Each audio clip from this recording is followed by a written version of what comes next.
In this session, we will discuss about the errors in measurements. In the previous session, we have identified what is a measurement. Therefore, every measurement is approximate.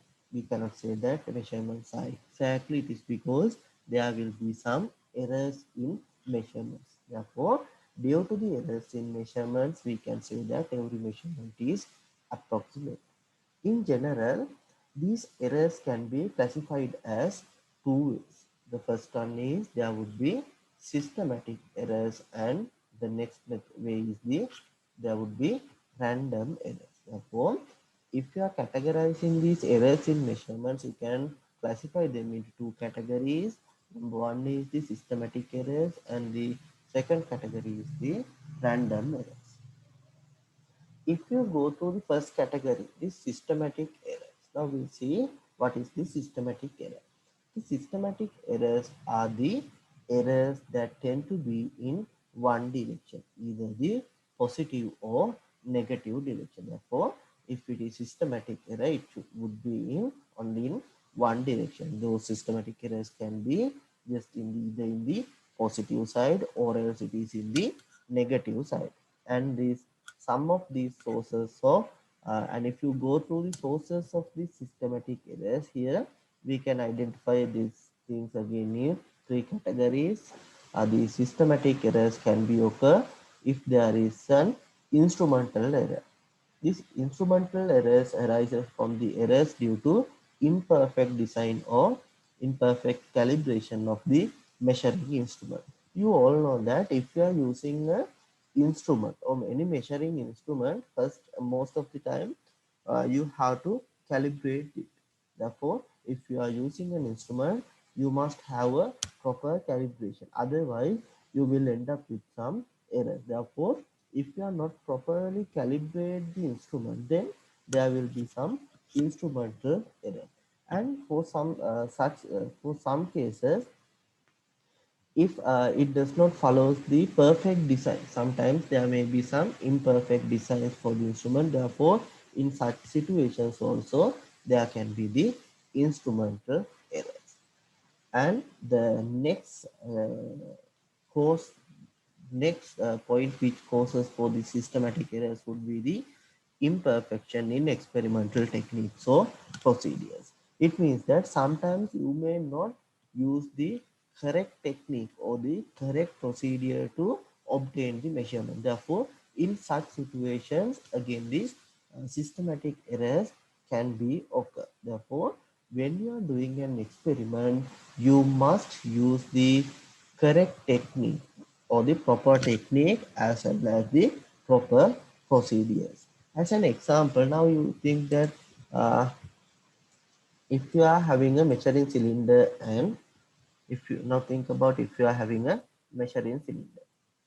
Now think about if you are just pouring some water and you are asked to take an measurement. Therefore, normally once you put the water, then in these two edges, it will not get the same value. Therefore, one can take the value at this point and another one may take the value at this point. Therefore, this will leads to some errors. And when you are taking the observation also, you have to keep the eye in a horizontal line which, which, which is with the water level. In this type of situation, there will be some errors. Therefore, if you are not using the proper technique, now think about, now if you are going to take the measurement from this side, now think about if you are seeing from the upper direction, and if you are asked to take the measurement, then your angle is in this way, then you may not get the proper value. Therefore, there may be some values. If you are seeing here, then the value will be come up with the wrong, and you may not take the exact value. You may take somewhat value which is higher for this or else lower for this, or else you may read it in this way also. Then again you are not getting the exact value, again you are getting a wrong value. Therefore, if you are reading a measurement or if you are taking any measurement, then in in a situation like this, then you have to keep your eye in the horizontal way with the level of the liquid. Therefore, it is like if you are not using the correct procedure, since this is the correct procedure, if you are using one of these techniques, these would be improper procedures or wrong procedures. Therefore, in such situations, definitely you will have an error. Such error is also said to be a systematic error. And then next thing is the personal errors. It is arises due to the individual's bias and lack of proper setting of the apparatus or the individual's carelessness in taking observation without proper precautions. Therefore, the next way that the systematic errors are occurring is this based on the personal errors. Therefore, if I am asked you to get an observation, then from one person to the another person, with their expertise, the level of errors will be where it is because it is said to be this individual's bias. It is because if I ask to get the measurement or get a reading. Now think about if I ask to get a reading, then if this is the length and I am asked you to measure this length using the meter ruler. Therefore, if it is asked, then you may keep the meter ruler exact at the same point one student may take, and then they will read the value at this point. If I ask you to measure this length, then they will keep the eye on here and they will do it. But if I ask another students to do it, then with their carelessness, then they may have keep the meter ruler in this way. They are not taking the exact point. They may have kept the meter ruler in this way, and then the same procedure may be used. Then that person may take the value at this point. Therefore, now these two values, the meter ruler readings may differ from one student to next student. Therefore, those can be said to be the personal errors and lack of proper setting of the apparatus. Now think about if you are using this measuring cylinder or if you are having some equipment which is fitted for an stand. Therefore, if it is too high, now think about if we can see it on from the 1.2 meters. Now think about if you have set up it with 2 or 3 meters high, then definitely you cannot see it. It is because you may at this point, but your apparatus has been improperly set up and it is from somewhat high from your height. Therefore, in such a situation, again, you cannot obtain the exact value. Therefore, again, these personal errors, it is because this is lack of proper setting of apparatus. It is because if you are setting up this, then it should be fitted into your eye level. And now think about in here also the same thing. Now think about you have made this setup at the same point you may have this liquid level. Therefore, in such situation also, since this setting, this setup is covering the actual level, then you may not get the exact level also. Therefore, if you are making a setup or if you are setting up an apparatus, then you have to do it in the proper way. It is now sometimes since you are using these improper techniques or procedures, then you may again end up with this personal error. Therefore, these are the three methods or these major issues that comes under this systematic errors. And now we will look for the random errors. Okay, the random errors are these errors which occur irregularly and hence are random with respect to sign and size. In the random errors, we do not know whether it is in which direction. It can be in the positive direction as well as in the negative direction. For one time, it may be in positive direction. For the next time, it may be, if you are repeating the experiment, it may be in the negative direction. Therefore, it actually behaves in the irregular pattern. Therefore, we can say such errors as the random errors. Therefore, these can arise due to random and unpredictable fluctuations in experimental conditions.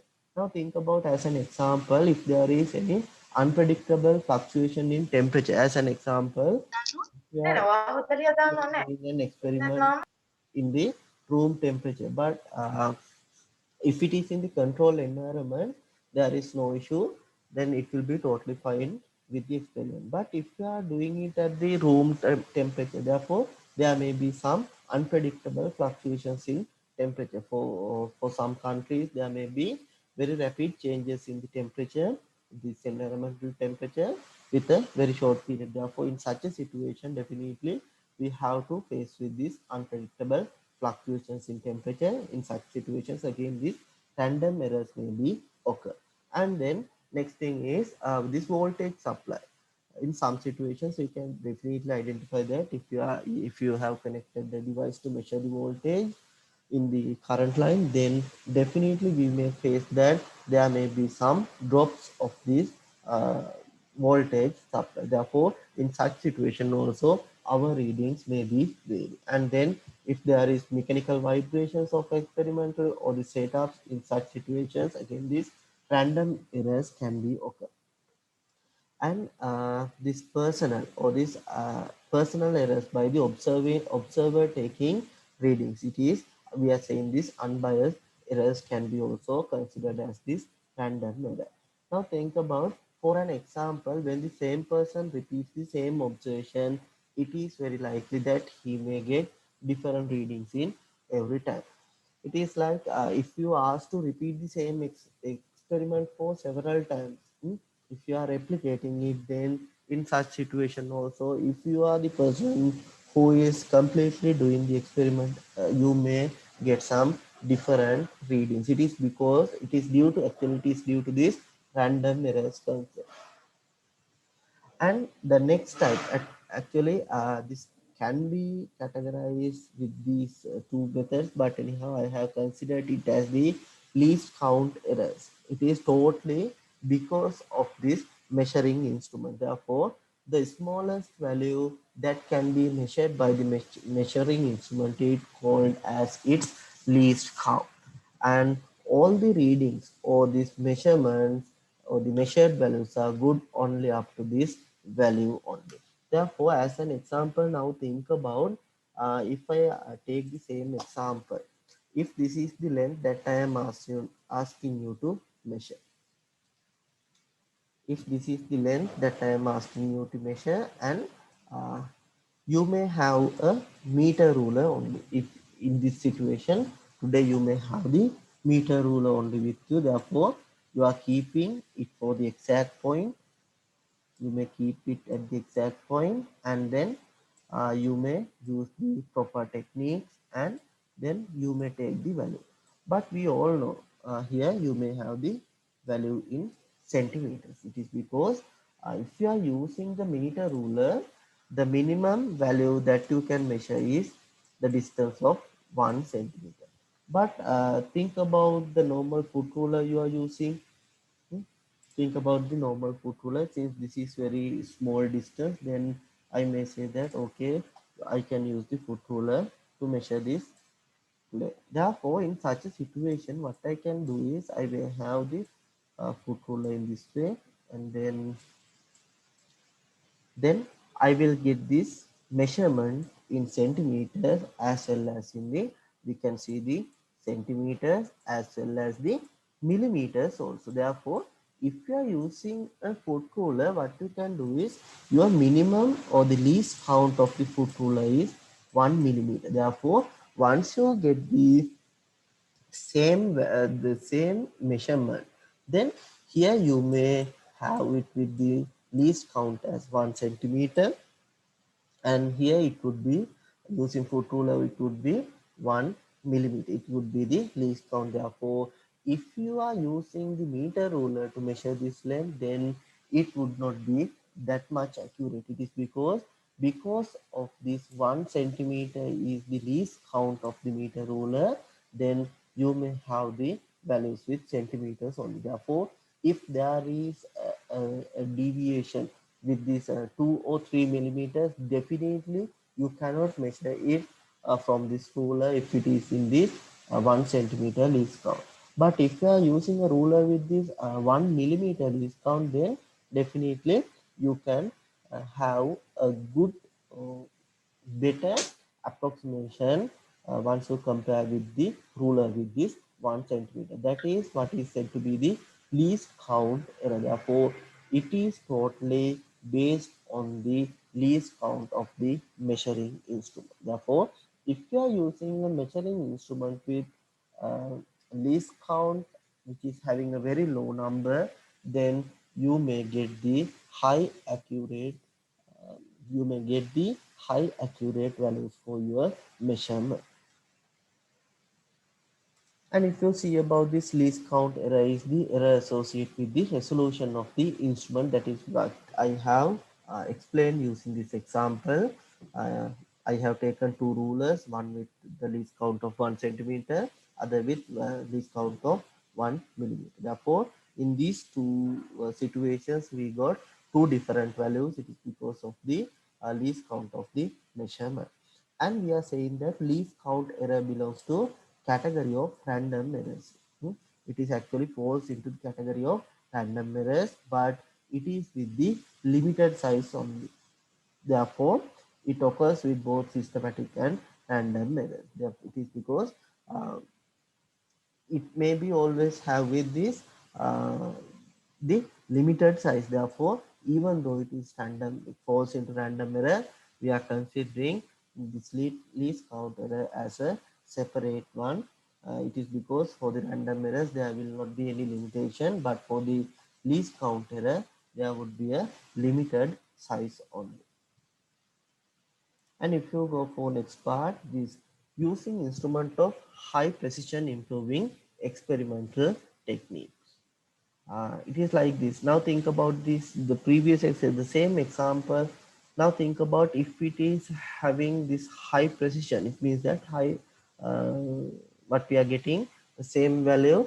It is because here I have explained the precise means uh, precise means you may get the values falling more closer to each other. Therefore, if you are having the instrument with such high precision, then there would be less errors. Therefore, we can reduce the least count error if we are having high precision, and if we are improving the experimental technique, then we can reduce this type of errors. And if we are repeating the observation for several times and taking the arithmetic mean of all observation, again again the mean value that you are obtaining at this point will be more closer to the true value of the measured quantity. Therefore, if you go through the mean value of all these observations, then it would be very closer to the true value, or we are saying it is very closer to the exact value of the measured quantity. Therefore, if you are taking the measurements, if it is possible, you can redo the experiment, or you may have several trials, and then you can obtain these measurements, and then you can have the mean value for the measurements to obtain a value with the high accuracy. Therefore, uh, in some situations we cannot stick into this method. It is because now think about if we are if that method is somewhat too much expensive, or it may take too much time, as well as it will be sometimes the chemicals may be expensive. In such situations, you cannot repeat the experiment for several number of times. Therefore, in such situations, therefore, using one or two replications, definitely we have to take the observation. Therefore, there may be some situations we cannot apply these methods. In such situations, we are continuing the experiment just using one or two observations only. Okay, now we will see about this calculation of errors. When we are going to look about this calculation of errors, here we will discuss about the absolute error, then the relative error, and the percentage error. Therefore, first we will look about this absolute error. Absolute error is said to be the magnitude of the difference between the individual measurement and the true value of the quantity. And this absolute error is denoted by this delta x, and normally we are using only the magnitude. Therefore, we are not worrying about whether it is the positive direction or the negative direction. Therefore, absolute error in the word itself having this term absolute, this term, this word having the absolute, therefore definitely we are taking the magnitude, or we do not worry about whether it is in the positive direction or the negative direction. Therefore, the absolute error, this we can say this as the magnitude of the delta x, then this can be obtained using the difference between the individual measurement and the true value of the quantity. Now think about, this is one example I am taking. Suppose we have obtained n number of values and we may name them as x1, x2 up to xn. Therefore, you can obtain the true value for this measurement. I told you that in this point, when we are having a set of observations and if you take the mean value, it would be very closer to true value. Therefore, we are defining the true value as the mean value of these measurements. Therefore, if you can obtain the mean value, or this you can say that it is the arithmetic mean, then it is a best possible value for the quantity under these measurements, and it may said to be the true value for these set of observations. Therefore, first of all, if you are going to calculate the absolute error, first of all, you must have this arithmetic mean value. To get the arithmetic mean, you can add the observations that you have taken, and then it has to be divided by the number of observations you have taken. Now, if you have repeated the same experiment for a number of time, and for the uh, for the measurement, you have obtained the value as x1, x2 up to xn values in number of values. Therefore, first of all, you have to sum up the values from x1 up to xn, and then it has to be divided by n. It gives you the mean value of x, or we can say this as the true value for the observation. And then we can denote it using the x bar equals summation of xi, where I goes from 1 to n divided by n. Now, as an example, now we'll see that you may have these values as your experimental value. Now think about, you may have 5.1, next value is the 5.2, and the third value you may get is 5.0. Now I am asked you to calculate the absolute value for absolute error for each of these observations. And one other thing is, we are calculating the absolute error for each of these observations. First of all, what I have to do is, first of all, I have to take the arithmetic mean value, arithmetic mean for these three observations. Therefore, what I can do is, I can add these three measurements together. 5.1 add up to 5.2 adds to 5.0, and then this has to be divided by the number of observation obtained. Here we have obtained three observation. Therefore, once you do the calculation, then you may end up with the value as 5.1. You may get the uh, true value, or this mean value as 5.1. Now what you have to do is, you can take the absolute error using this equation. Then we can say that delta x1 for the first observation, we can take the absolute error. Therefore, we can take it using xi minus x bar. The first value I have taken is 5.1, and this minus the error, this minus the true value. True value is x bar. X bar is again 5.1. Therefore, the error, or the absolute error for the first observation is 0. And if you move for the second observation, if it is delta x2, absolute error for the second observation, then we may get it as what? We may get it as second observation is 5.2, and the true value is x bar, it is now equal to 5.1. Then I am getting the absolute error for the second measurement is equal to 0.1. Then absolute error for the third measurement, absolute error for the third measurement, you can obtain it as here we have to consider this absolute notation. Here the absolute of 0.1 is equal to 0.1. We are considering the magnitude only. No need to worry whether it is plus sign or minus sign. We just take the magnitude only. And if you go with the third one, it is 5.0. Observation is 5.0, and this minus 5.1 equals to absolute value of minus 0.1.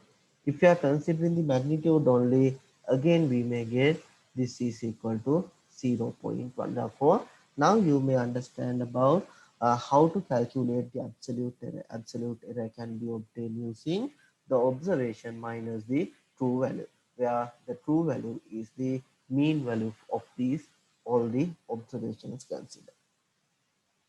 And then we may look about the next part. It is the calculation of the relative error. The relative error is the ratio of the mean absolute error, ratio of the mean absolute error to the mean value of the quantity measured. Therefore, you can take the relative error as the delta x bar. Now, you may see that you have identified several values for delta x, absolute of delta x. Now you can see these are the values we have obtained. The first value we have obtained for delta x1 is 0, and the next value is for delta x2 is 0.1, for delta x3 again 0.1. Now what we can take is as the relative error, it is the mean absolute error of mean, the ratio between mean absolute error to the mean value. Now we know the value for x bar, and what we have to do is we have to calculate the delta x bar value. Here we have to calculate the delta x bar. Now the values obtained for delta x bar is equal to 0, and this has to be added to 0.1, and this has to be added to 0.1. Therefore, if I divide this by 2, then what I am getting is what? I am getting 0.2 divided by 3. 0.2 divided by 3. Therefore, we can get this as what? 0.07. 0.067. I will keep it to 3 decimal places. And here actually we have to pay the attention on the significant figures. I will not consider the significant figures at this moment, and when we are discussing about the significant figures, we will pay the attention on how many decimal places that we can keep for the keep as the final answer. But anyhow, without considering about that matter, I will just go for the calculation. Now you have obtained delta x bar values 0.067. Then relative error can be now obtained using taking the uh, ratio between the mean absolute error. This is said to be the mean absolute error, and the x bar value is the mean value. Then what we can obtain is the 0.067, and it has to be divided by 5.1.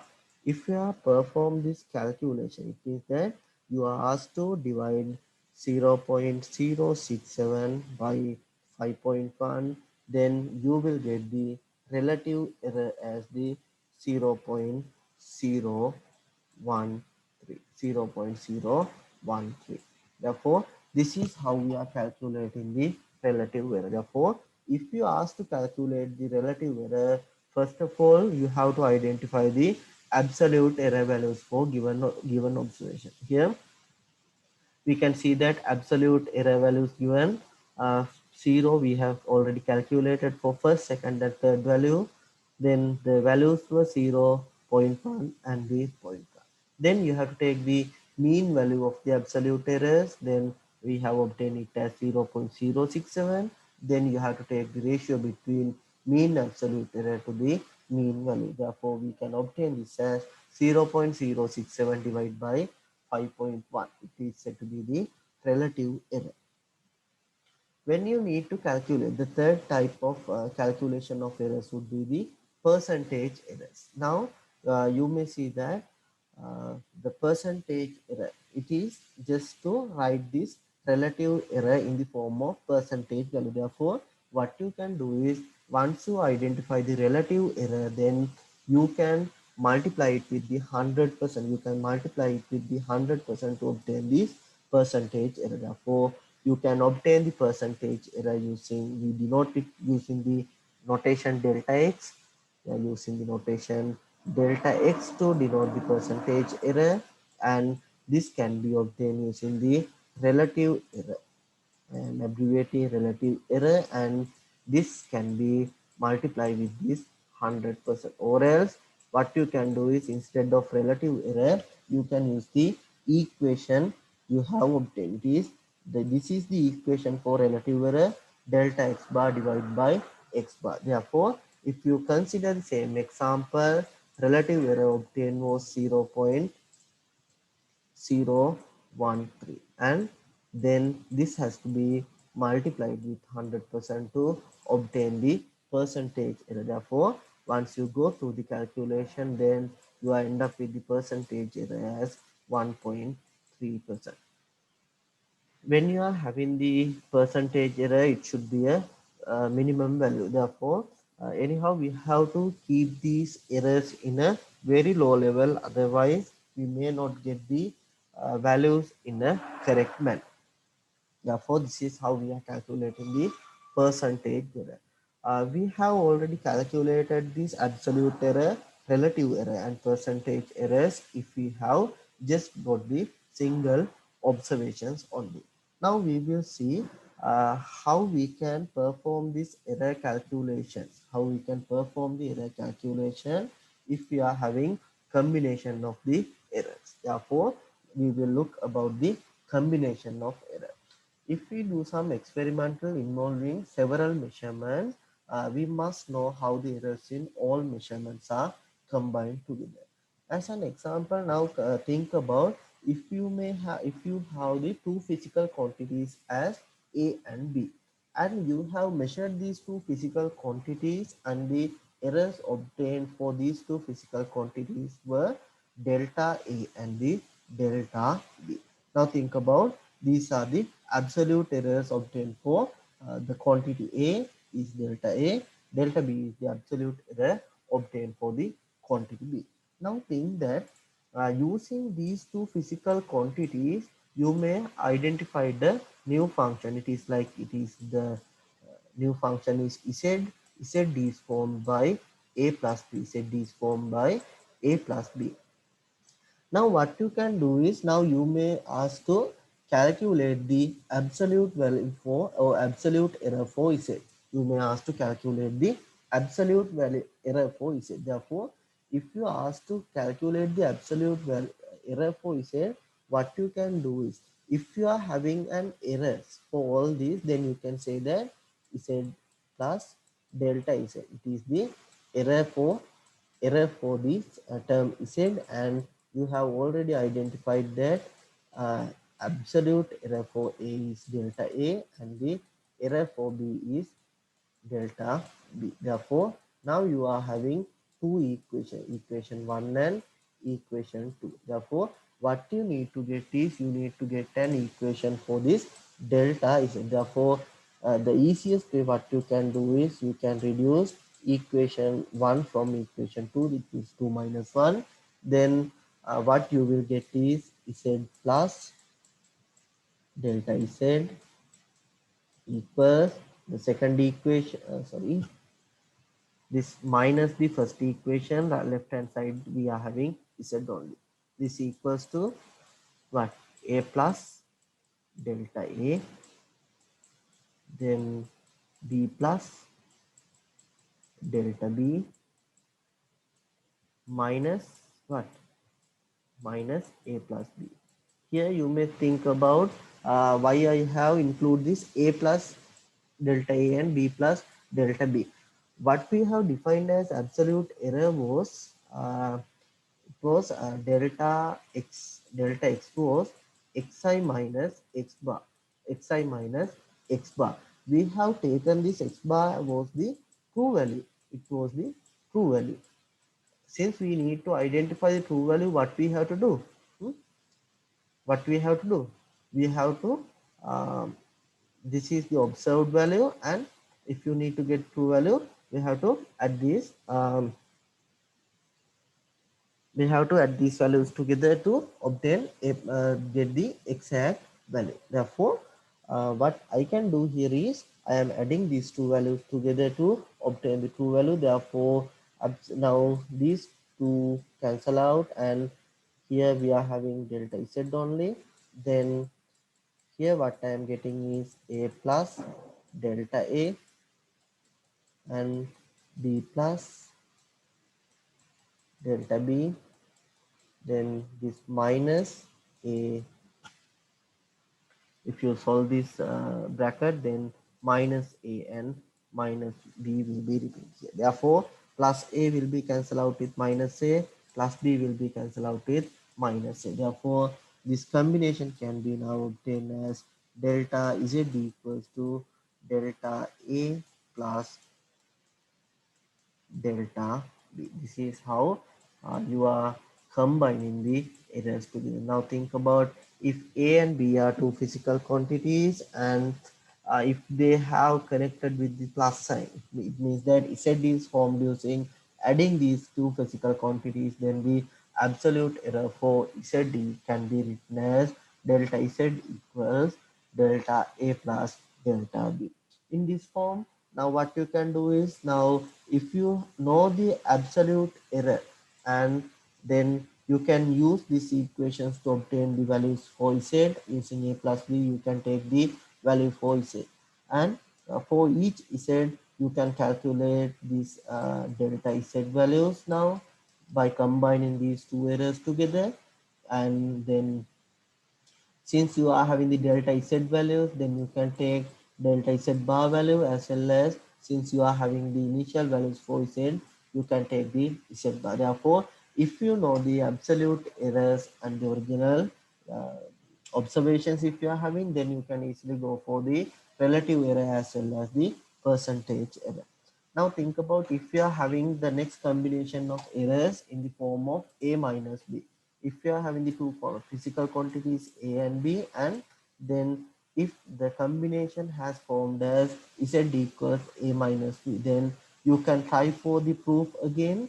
Therefore, in such situation, again you will get the absolute error for z is again equal to delta z equals delta a plus delta b.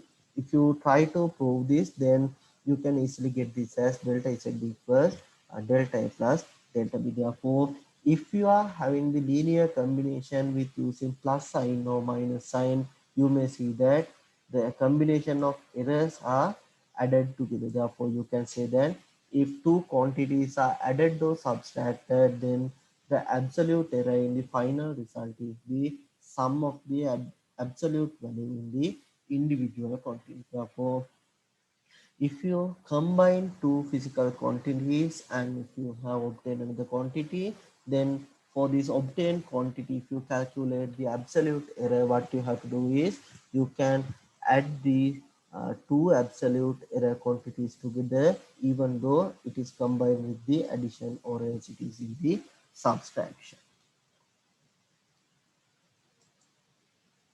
And now we will see what will happen if you are having multiplication or division. Therefore, if it is in the multiplication, then for the multiplication and the division, we are not going to discuss about the absolute error. Here we will discuss about the relative errors only.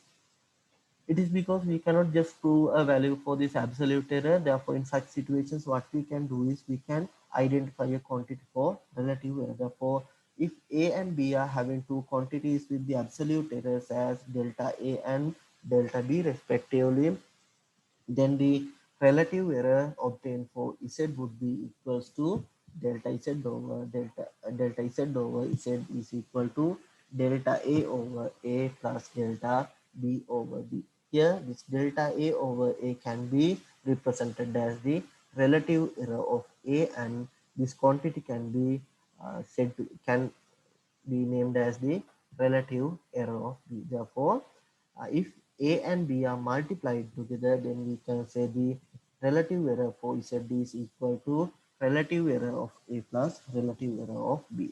And even if you are having the division or the quotient, then again this relative, if you are having combination as the division, then the relative error for ZDs again can be stated as the relative error of A plus relative error of B. Therefore, we can summarize these two as the when the two quantities are multiplied or divided, then the relative errors results the sum of the relative errors in the multipliers. It means that if A and B are multiplied together or A and B are divided, then the relative error for Z can be obtained as the addition of the relative error A and B.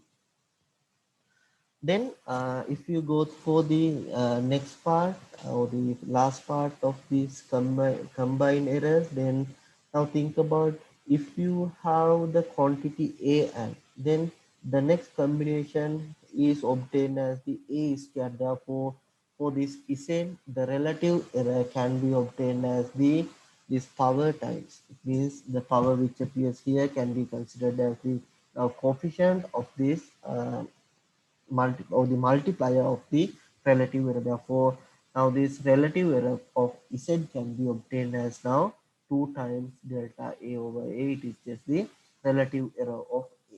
Then it means that if Z is formed as A square, then the relative error of Z can be obtained as the power times relative error of the A. Therefore, in generally we can or we can just expand this if we are having several types of